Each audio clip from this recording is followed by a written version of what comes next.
നമ്മുടെ പ്രിയങ്കരനായ കേന്ദ്രമന്ത്രി തിരുവനന്തപുരം ജില്ലയുടെ 14 നിയമസഭാ സീറ്റുകളിൽ അത് 7 8 സീറ്റുകളാക്കി കുറച്ച വിവരം ഞാൻ ഏവരെയും അറിയിക്കുകയാണ്. അത് നിങ്ങൾ അറിഞ്ഞിട്ടുണ്ടോ ഇല്ലേ എന്നുള്ളത് എനിക്കറിയില്ല.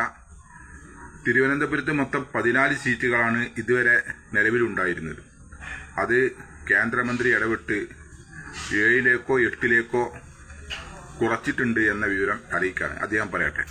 തിരുവനന്തപുരം ജില്ലയിൽ 7 8 സീറ്റുണ്ടെങ്കിൽ അതിൽ 4 ഉറപ്പായിട്ട് നിയമം അടക്കമുള്ള മണ്ഡലങ്ങളിൽ നേടും എന്നാണ് ഞങ്ങൾക്ക് പറയാനുള്ളത്.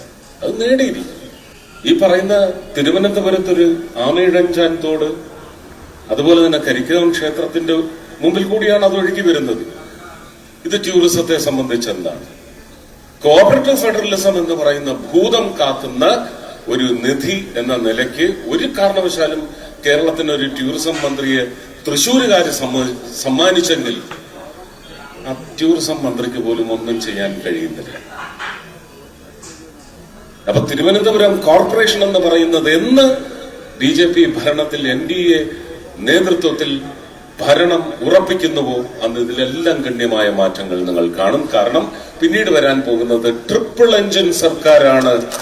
6 മാസം കൊണ്ട് തെളിയിക്കും. അടുത്ത ഏപ്രിൽ മെയിൽ നടക്കുന്ന തെരഞ്ഞെടുപ്പിൽ തിരുവനന്തപുരം ജില്ലയിൽ 7 8 സീറ്റുണ്ടെങ്കിൽ അതിൽ 4 ഉറപ്പായിട്ട് ഭാരതീയ ജനത. അപ്പൊ കേട്ടല്ലേ നിങ്ങള്? കാരണം 7 8 സീറ്റ് ഉണ്ടെങ്കിൽ, അദ്ദേഹം കൃത്യമായിട്ടാണ് പറഞ്ഞത്, 7 8 സീറ്റ് ഉണ്ടെങ്കിൽ അതിൽ 4 സീറ്റ് NDA പിടിച്ചെടുക്കും എന്നാണ് പറഞ്ഞത്. തൃശ്ശൂർ പിടിച്ചത് നമ്മളെല്ലാവരും കണ്ട്. പക്ഷെ അവിടെ 7 8 അല്ല, 14 സീറ്റുണ്ട്. ഇവിടെ ഞാൻ അറിയുന്നത് 14 സീറ്റുണ്ട് എന്നാണ് തിരുവനന്തപുരം ജില്ലയിൽ. ആ 14 സീറ്റിൽ 7 8 ആക്കി കുറച്ചെങ്കിൽ ആ കുറച്ചതിൽ നിന്ന് 4 ആര് പിടിക്കും?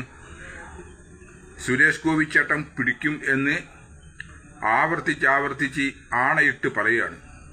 തൃശ്ശൂർ പിടിച്ചത് നമ്മളെല്ലാവരും കണ്ട്. അതുകൊണ്ട് എല്ലാ പാർട്ടിക്കാരും BJP ഒഴികെ മറ്റുള്ള എല്ലാ പാർട്ടിക്കാരും തിരുവനന്തപുരത്ത് ജാഗ്രത പാലിക്കണം എന്നുള്ളതാണ്. വോട്ടർ പട്ടിക മുഴുവനും പരിശോധിക്കണം. ഏതെല്ലാം ആളുകൾ, ചിലപ്പം കശ്മീരിൽ നിന്നും ബീഹാറിൽ നിന്നും ബംഗാളിൽ നിന്നും ഒക്കെ ആളുകൾ വരും വോട്ട് ചെയ്യാൻ.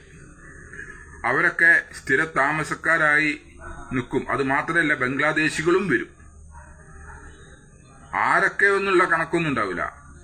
ഏത് നാട്ടിൽ നിന്ന് ആളെ കൊണ്ടുവന്നാലും വോട്ട് ചെയ്ത് വിജയിക്കുക എന്നുള്ള ഒരു ലക്ഷ്യത്തോടെയാണ് അവര് മുന്നേറുക.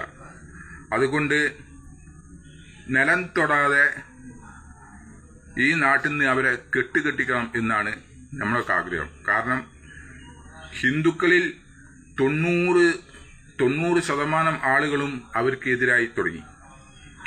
കാരണം ഹിന്ദുക്കളുടെ അമ്പലമൊക്കെ പൊളിക്കൽ തുടങ്ങി, അവരെ തന്നെ പൊളിക്കൽ തുടങ്ങിയപ്പോൾ അവരോടൊക്കെ ഹിന്ദുക്കൾക്കൊക്കെ നല്ല ഇമ്പം മൂത്ത് എന്നുള്ളതാണ്. അതുകൊണ്ട് ഒരിക്കലും യഥാർത്ഥത്തിൽ വോട്ട് കിട്ടി ജയിക്കൂല.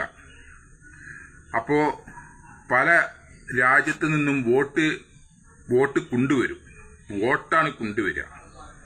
ശ്രദ്ധിച്ചുകൊണ്ട് കോൺഗ്രസ്സുകാരാണെങ്കിലും CPMകാരാണെങ്കിലും മറ്റുള്ള ഇതര രാഷ്ട്രീയ പാർട്ടിക്കാരൊക്കെ ശ്രദ്ധിച്ചാൽ ആ ഫാസിസം ഇവിടെ വേരോടൂല എന്ന് മാത്രമേ പറയാനൂ.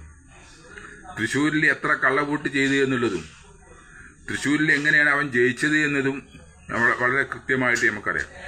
അതുമാത്രമല്ല, തൃശ്ശൂർക്കാർക്ക് വലിയ അഭിമാനമാണ് അവനെ കിട്ടിയത് എന്നൊക്കെ പറഞ്ഞത്. അതും പറയുന്നുണ്ട്. തൃശ്ശൂർക്കാർക്ക് ഭയങ്കര അഭിമാനമാണ്. അതാണിപ്പം കാണുന്നത്. ഇനി കേന്ദ്രമന്ത്രിയായി അദ്ദേഹത്തിന് എന്തെങ്കിലും ഗുണം ചെയ്യണമെങ്കിൽ ഇവിടെ തിരുവനന്തപുരം കോർപ്പറേഷൻ സ്ഥാനവും കൂടെ BJPക്ക് കിട്ടണം. എന്നാലേ അദ്ദേഹത്തിന് ഇവിടെയൊക്കെ ഗുണം ചെയ്യാൻ സാധിക്കുള്ളൂ. അല്ലാതെ ഗുണം ചെയ്യൂല. അദ്ദേഹം ഗുണം ചെയ്യണമെങ്കിൽ ഇവിടെ മൊത്തം, പിന്നെ അത് കഴിഞ്ഞാൽ പറയും ഞാനിവിടെ എന്തെങ്കിലും ഗുണം ചെയ്യണമെങ്കിൽ ഇവിടെ എന്ത് വേണം? ഭരണം, കേരളത്തിൻ്റെ ഭരണം NDAക്ക് കിട്ടണമെന്ന് പറയും. അങ്ങനെ ഓരോന്നോരോന്ന് അത് കിട്ടിക്കഴിഞ്ഞാൽ പറയും ഇനി മൊത്തം സീറ്റും ഞങ്ങൾക്ക് കിട്ടണം, എന്നാലേ നമ്മൾ ഗുണം ചെയ്യുള്ളൂ പറയും. ഇതൊന്നും നടക്കാൻ പോകുന്ന കാര്യമല്ല. ഏതായാലും എനിക്കിതിൽ ഒരു സംശയം, യഥാർത്ഥത്തിൽ ഈ സംഘിയിലേക്ക് പോയതിന് ശേഷം വിവരം നഷ്ടപ്പെടുന്നതാണോ, അതല്ല വിവരം ഇല്ലാത്ത ആളുകൾ സംഘിയിലേക്ക് പോകുന്നതാണോ, എനിക്കൊരു പിടുത്തമില്ല. കാരണം ഒരു തിരുവനന്തപുരം നിയോജക മണ്ഡലത്തിലേക്കുള്ള സീറ്റിൻ്റെ എണ്ണം എത്രയെന്ന് പോലും ഒരു കേന്ദ്രമന്ത്രിക്ക് അറിയില്ല എന്ന് പറഞ്ഞാൽ അത് എത്ര ദയനീയത എന്നാണ് ആലോചിച്ച് നോക്കി നിങ്ങൾ. വേറൊന്നും ഞാൻ ഇതിനെപ്പറ്റി പറയുന്നില്ല.